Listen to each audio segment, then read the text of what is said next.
Selamat pagi, kembali kita bertemu dalam pembelajaran kita hari ini dengan tema Allah menyampaikan 10 firman-Nya sebagai pedoman hidup. Anak-anak, terlebih dahulu kita mengawalinya dengan berdoa. Dalam nama Bapa dan Putra dan Roh Kudus, amin. Allah Bapa yang Maha Baik, kami bersyukur Engkau telah memberikan kepada kami 10 perintah Allah sebagai pedoman hidup kami. Semoga kami mampu untuk melaksanakan 10 perintah-Mu dalam kehidupan kami sehari-hari. Amin. Dalam nama Bapa dan Putra dan Roh Kudus, amin. Anak-anak, dalam pembelajaran kali ini kita belajar tentang kasih Allah kepada bangsa Israel. Bercermin dari kisah bangsa Israel, kita menyadari terlebih dahulu bahwa manusia adalah makhluk sosial. Artinya, manusia tidak dapat hidup dan berkembang tanpa bantuan orang lain. Untuk itulah, kita menyadari bahwa manusia itu harus saling melengkapi dan saling membantu. Namun, dalam hidup bersama, pasti manusia ada perbedaan pendapat. Pasti pernah mengalami perselisihan dan percekcokan. Maka, untuk itulah dibutuhkan adanya peraturan. Anak-anak, dalam hidup bersama tentu diperlukan peraturan. Fungsi peraturan adalah agar kehidupan manusia sebagai makhluk sosial terjamin, baik sebagai makhluk pribadi ataupun sebagai makhluk sosial dan makhluk rohani. Tujuan dari peraturan itu adalah untuk menciptakan kebahagiaan dan kedamaian bersama di dalam masyarakat. Dengan peraturan tadi juga akan terjamin dan terjaga citra manusia sebagai citra Allah. Dan dengan peraturan itu manusia saling menghargai, saling sederajat satu dengan yang lain.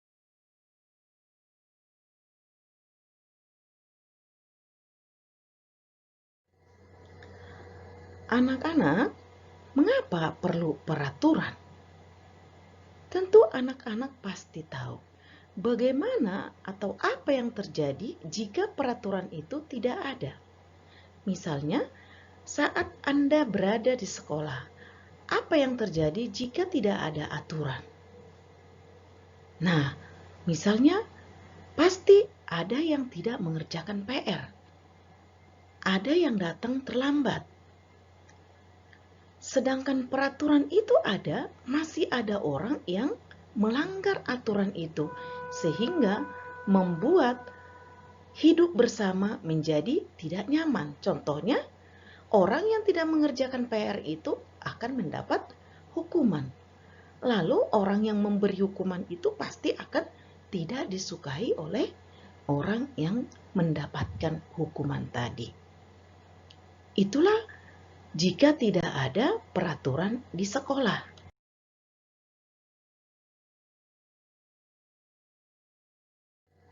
Selain di sekolah, di masyarakat juga sangat penting peraturan-peraturan.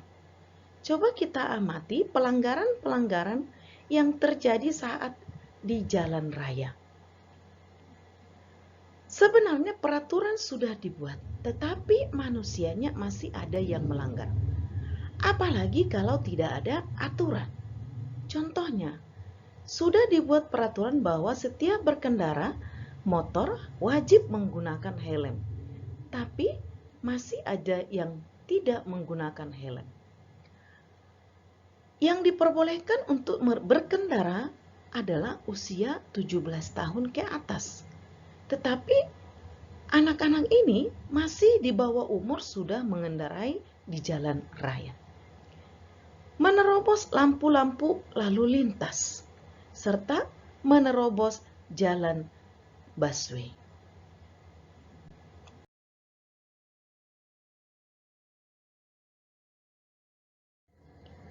Kemudian mari kita lihat pelanggaran-pelanggaran yang terjadi dalam pertandingan ataupun perlombaan.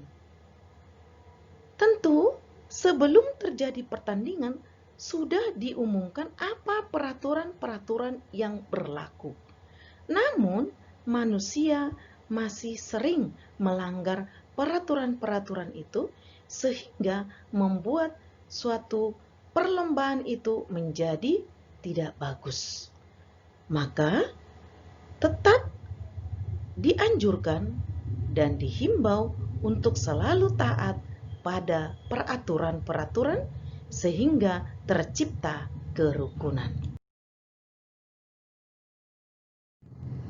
Nah, anak-anak, dengan mengamati dan melihat berbagai persoalan-persoalan, masalah-masalah, pelanggaran yang terjadi atau kita temukan dalam hidup sehari-hari, menurut Anda, apakah penting peraturan? Ya, sangatlah penting adanya peraturan yang berlaku.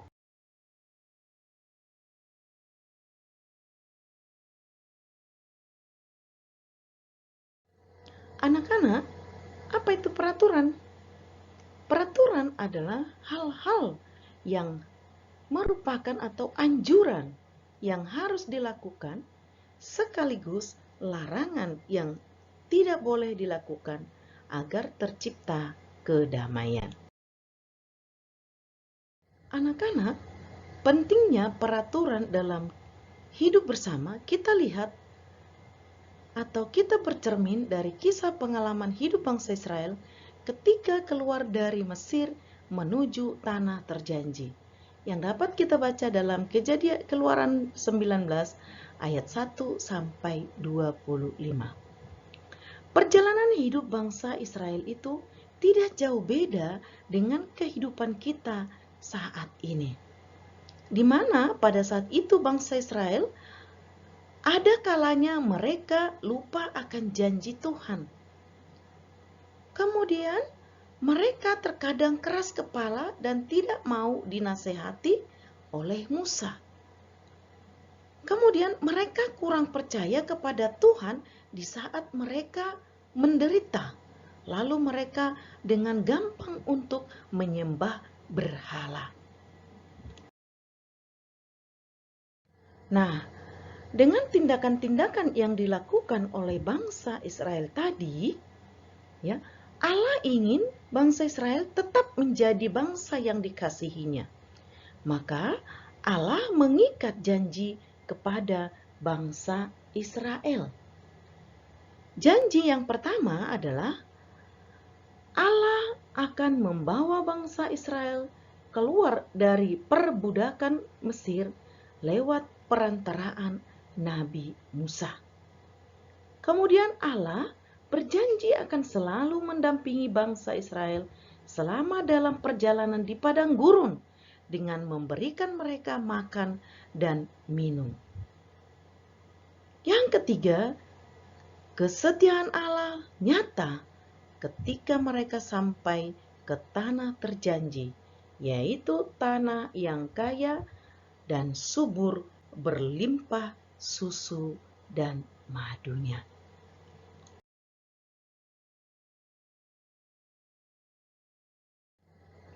Anak-anak, Allah adalah Allah yang setia pada janjinya. Maka Allah meminta kepada bangsa Israel untuk setia juga kepadanya, yaitu dengan cara menaati peraturan-peraturan yang diberikan Tuhan dalam bentuk 10 perintah Allah yang diterima oleh Musa di Gunung Sinai. Jadi, Allah tidak hanya berjanji akan mengasihi bangsa Israel, mengasihi manusia, tetapi Allah juga meminta janji dari manusia agar tetap mencintai Allah, sehingga terjadi saling mengasihi antara Allah dan manusia. Anak-anak, mari kita simak video berikut ini. Allah memberikan 10 perintah Allah kepada bangsa Israel melalui Musa di Gunung Sinai.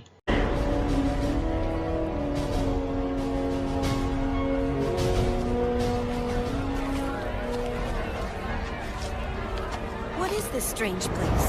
The place the Lord first appeared to me. Moses, God wants me there again. I'm afraid. Don't be.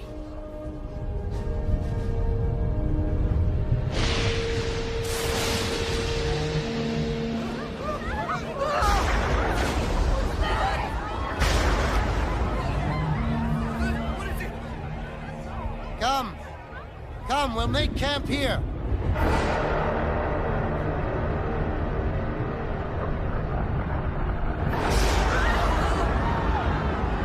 Can you not hear it?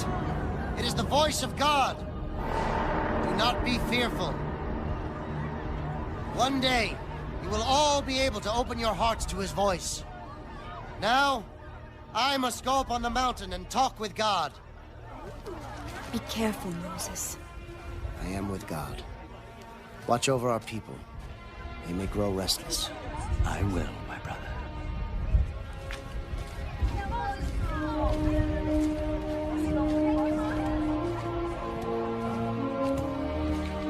I'm coming with you. Now I feel safer.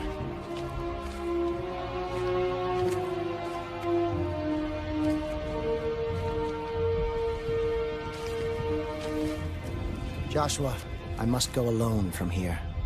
I'll wait for you, Moses.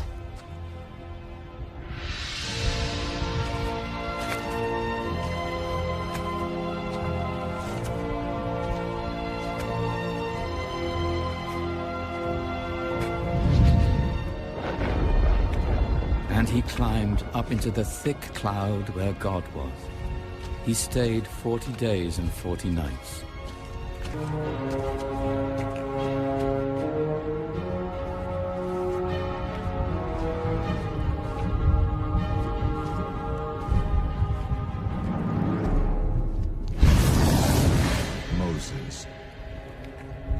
Moses, I give to you the way to live.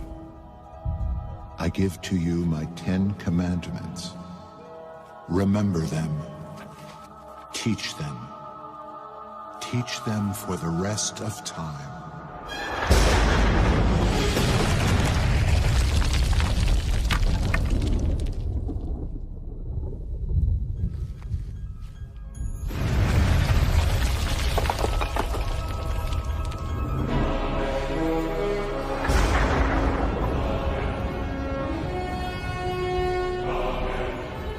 I am the Lord your God.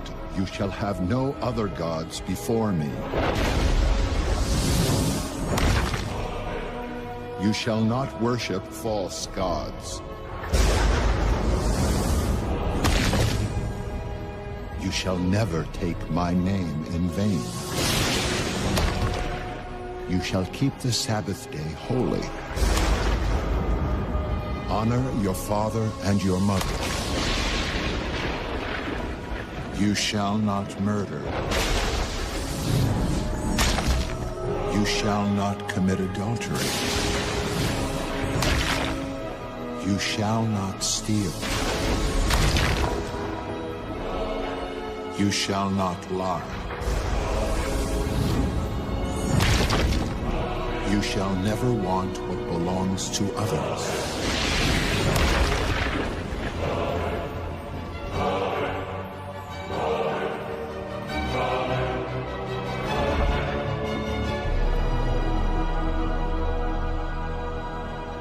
Thank you, God. Thank you.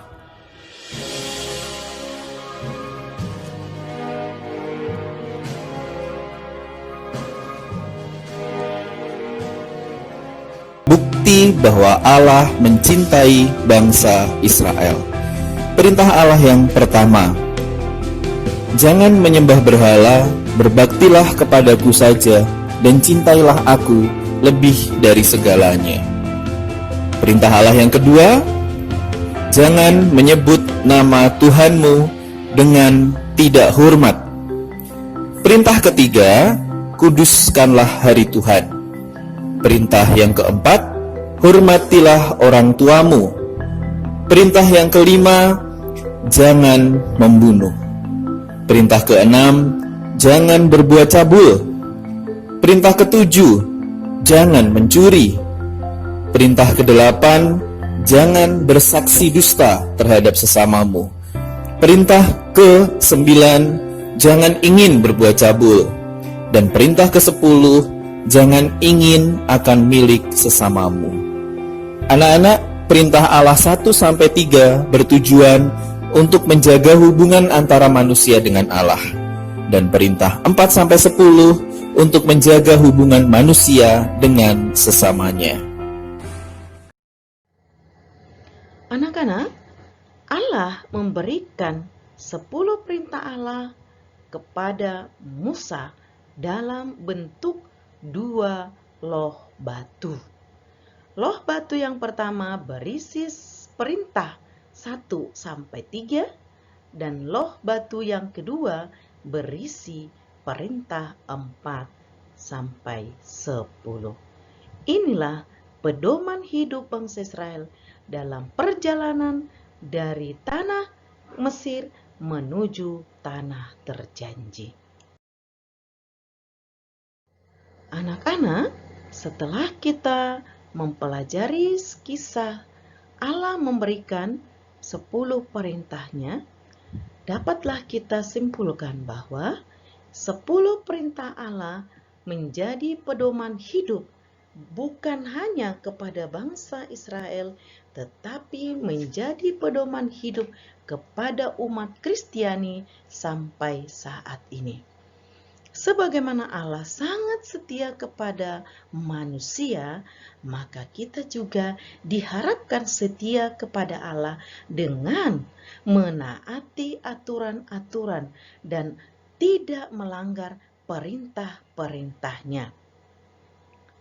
10 perintah Allah sering juga disebut dengan dasa firman atau dekalog. Dasa firman ini telah dibagi menjadi 2 bagian, yaitu bagian 1. Perintah 1-3 mengatur hubungan manusia dengan Allah. Perintah 4-10 mengatur hubungan manusia dengan sesamanya. Untuk itu anak-anak, marilah kita taati 10 perintah Allah ini di dalam kehidupan kita sehari-hari, baik dalam keluarga, masyarakat, dan gereja.